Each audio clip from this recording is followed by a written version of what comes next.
I don't think the doctor wanted me to speak.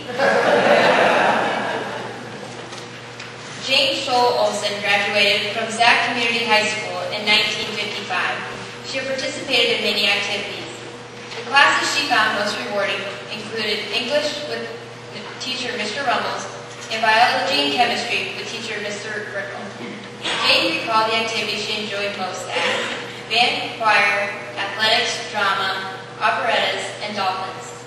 After high school, Jane attended the University of South Dakota, where she was very involved on campus, including cheerleading, homecoming queen, and yearbook editor.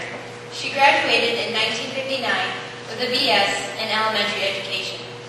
She was a classroom teacher for 10 years. She continued her education at the University of Iowa, East Texas State University, and North Texas State University. She served as an elementary school principal and district administrator for Richardson ISD. She attained the position as executive director elementary for Richardson ISD in 1996,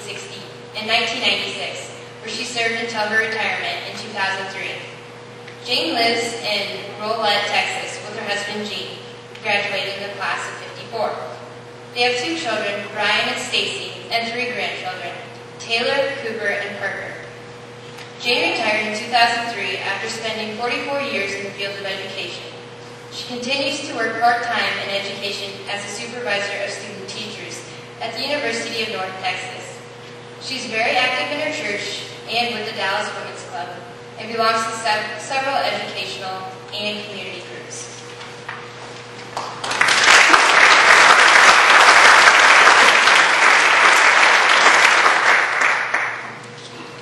Can you hear me? As I've been sitting up here on the stage, a flood of memories have come back because this is where I was a cheerleader at all the pep rallies, acted in a lot of plays, did a lot of different things, was a member of the National Honor Society, and we were inducted on this stage. And so I'm glad to be here this evening. There is an old Indian proverb, and there are 2 lasting bequests we can give our children, we hope to give our children. One of these is roots, and the other is wings. I am a member of the Shull family. I don't know if I should admit that or not up here, but I am. I have 10 brothers and sisters, all of who were born and raised in Sac City and are products of the Sac City School District. My 4 younger brothers are here this evening, and one of my brothers, Kay, was inducted into the Hall of Fame in 1995, and I'm really proud of him. But I must say I was disappointed that you gave him that honor before you gave it to me. It gives me a bad time because he got in before I did.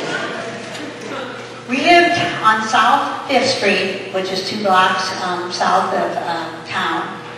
And in a family this large, you like to have everybody needs an identity. And so I was the baby girl.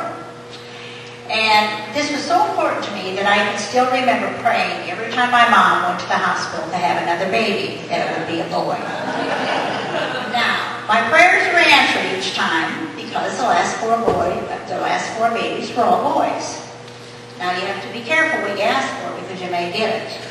And I did, because these 4 boys gave me grief for years, and they're still giving me grief.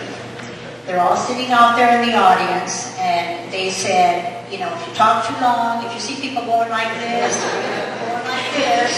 it's time to get off the stage. So they're taking care of me right now. Everybody in our town knew at least one of us. Everybody in town knew us in the Shull, and many of the adults thought it was their duty to call our mom and our dad to tell them every time we did something. So you can imagine that their phones rang off the wall a lot of different times. And so we really didn't get away with anything.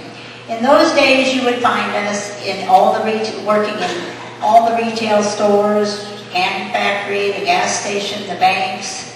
When one of us left the job, and another one was right there to get the job and take their place. And so I worked at the bakery, the Saxon, the A&W Root Beer Drive-In, and babysitting. I folded reminders and detasseled corn. And I'll have to tell you that detasseled corn, and you who have ever done it, it was really a dirty job, but it was fun and it paid well. So we got to spend some of our money, but we had to put most of it into the bank for our college education. And so I attribute my, and of course we didn't have any money, so we were always out there looking for money, trying to find money. So I attribute my work ethic to my which I consider to be my best characteristic. I'm very proud of it, and I consider I'm pleased that my mom and dad, I give them credit for giving me that work ethic. I have 37 nieces and nephews, and it brings our family, we have a total of 198 family members. So these 11 people had a lot of influence on a lot of people, and they came from Sac City, and we like to think that it was a positive influence. We feel like it has been because we all have successful, all our family members have been very, very successful. We've lived all over the United States, and we stay in contact with each other by having a family reunion every 2 years with approximately 60 to 80 members, and only people born in Sac City could pull that off every 2 years.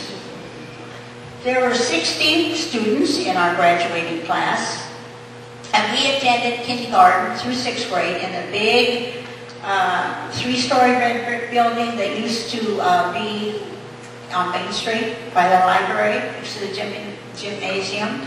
Our 2 7th grade classes were in the gym, and then we came to the high school for 8th grade through 12th grade. And really, like all kids, moving to high school was really a big deal. We came over today and spent time touring the high school, and then we went to the gym, and we didn't get to the elementary school. But Sac City had a swimming pool, and in those days, well, not anybody else, not any other school district had a swimming pool. And beginning in 4th grade, we had swimming lessons one time a week. So by the time we got to high school, we could do, we were lifesavers. We got the certificate, and we could go out and just and we could go out, and I worked at the pool for 1 year, and we could teach lessons. And we didn't have hair dryers in that day. So when I remember walking from the gym to the high school in the winter with wet hair, which sometimes froze, and going to classes with wet, stringy hair. And any of you know that most young girls would not do that today. Well, we didn't even think twice about it. I walked to school in hail, rain, snow, sleet.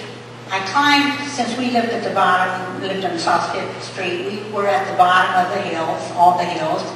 And so I climbed that flat hill, I don't know if you know where that is, but we climbed that steep, long hill 4 or 5 times a day and came back and forth because we didn't eat lunch at school. We went home at noon. We came after school. We came home after school. We went back to play athletics, and we came back to that. We came home and ate supper, and then we went to back to school for the activities. We never got a ride to school. I don't think we hardly ever got a ride. Maybe somebody felt sorry for us and would pick us up on the way to school, but most of the time we had to walk. I remember every teacher I had and something positive about each one. I had always heard that Sac City got so many good teachers because we had all these single farm boys, and they came to Sac City to find one of those farm boys and marry them. And I don't think that's true, but I do know that we had excellent teachers and administrators who were positive influences in my life. Mr. Reynolds was my high school English teacher, and drama coach, and he taught me how to diagram sentences, which they don't do today, how to write, and how to act.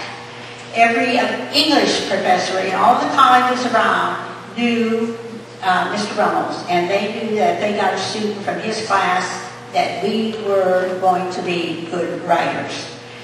We have had a class reunion every 5 years since we graduated, and I have attended every single one of them. I wouldn't miss them for anything.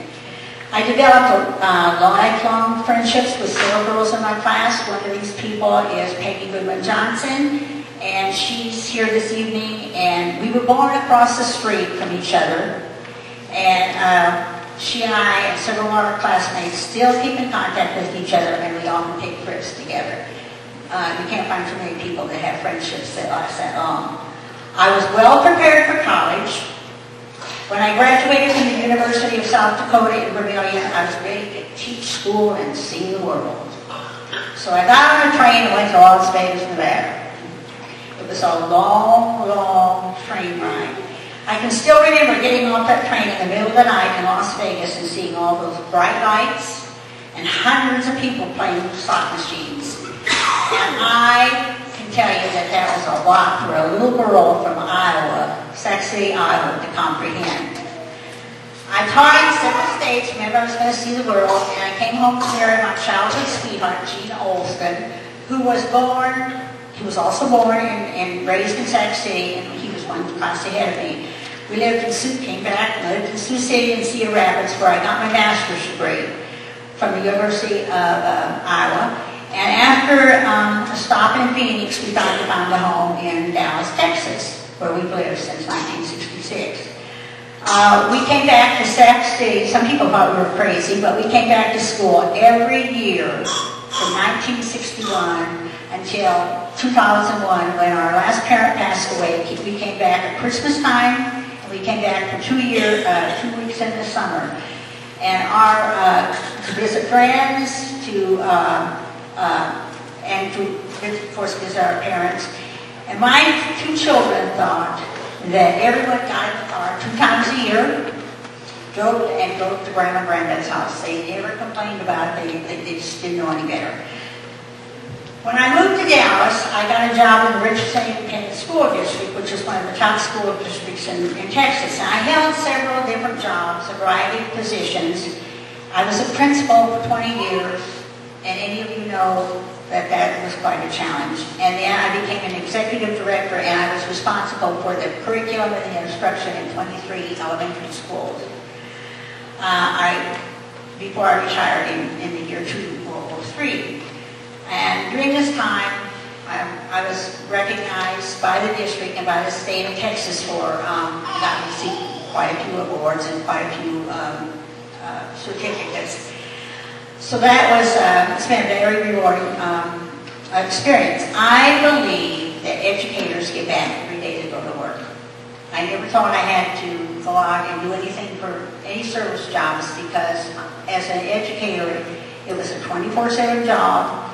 It is as challenging, but so very rewarding. I didn't get rich, but I have had the opportunity to impact the lives of hundreds of children, families, teachers, and other principals, and I hope it's been a positive influence.